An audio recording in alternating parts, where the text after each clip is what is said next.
Well, my name is Sujan Thamang. I am 26-year-old. When I was 14, my mom threw the rock on my dad's head and my dad just died on the spot. After that, my mom had to go to prison. After that, we don't have parents with us.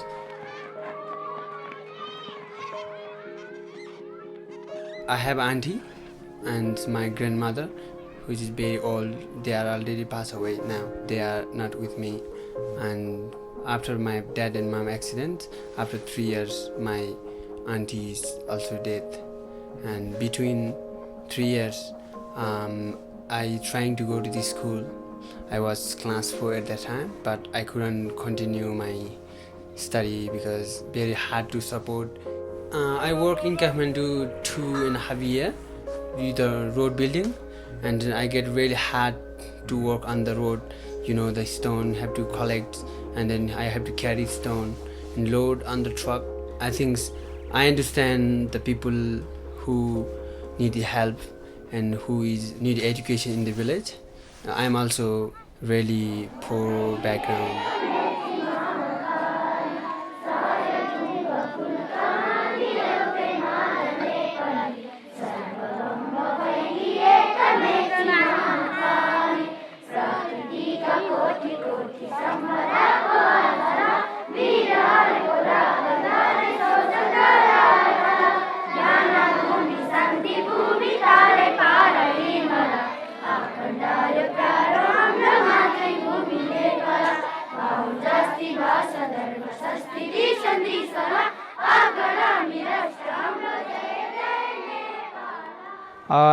Earthquake was 2015.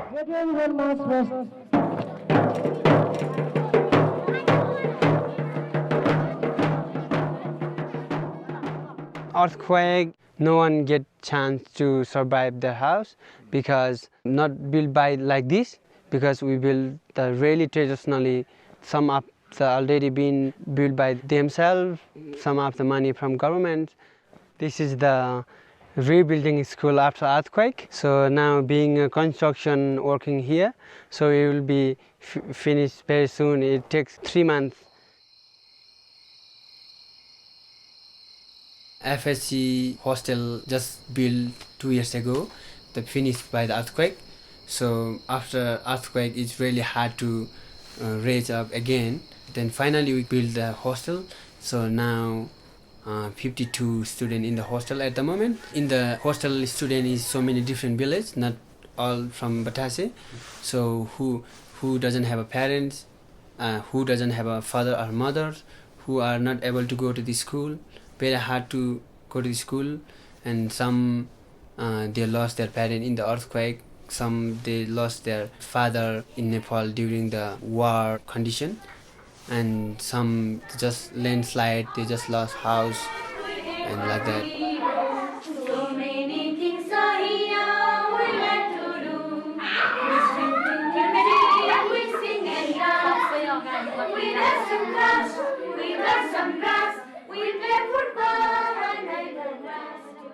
Batase Library is started by Christina Lee. She's from Australia. 2 years ago, she came to the village as a volunteer with the Take on Nepal. When she came to the village, in Batase village, she get inspired from us, what we're doing, what we're trying to do.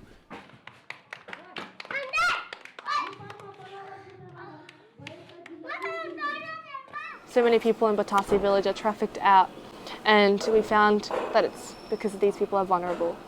And vulnerability makes them a target. So if they're not being educated, their family has no money, they'll be at home looking after their younger children. And these traffickers come and give them offers, like, do you want a job in Kathmandu? Or do you want to work in a different country? Or do you even want to go to school? Or sometimes their marriage offers, oh, I'll give you a better life. And this is all they've heard of, and this is all they think is available out in the world. and they take the offers not knowing what the consequences are. And once they take the offers, they are transported out of the village.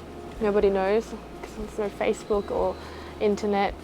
Once they're gone, and they've never been out of the country, so they don't even know where they are. And once they do realise where they are, it's too late.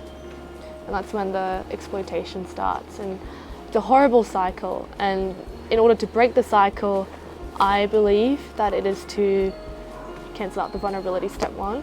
If these people are less vulnerable in the sense more educated, more informed, when this offer comes, they might go, wait, is this right? Is this the only available option for me? So we wanted to put that in the library. So when these girls come and see that there's more to the world, but also more to the story that these people tell them, they might say no. Because we can't say, don't go, please. But if they realise that's not the end of the story, we might be able to save them.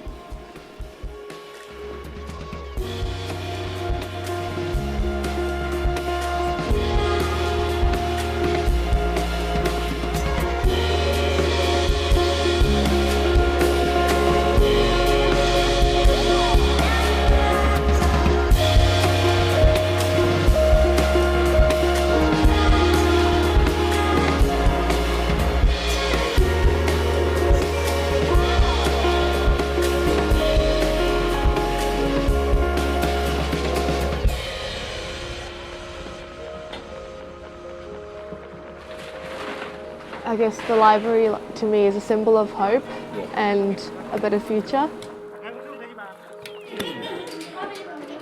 I haven't seen like that library in my country until now. It's Kumbuk. It's very different and very new for us and for those village children.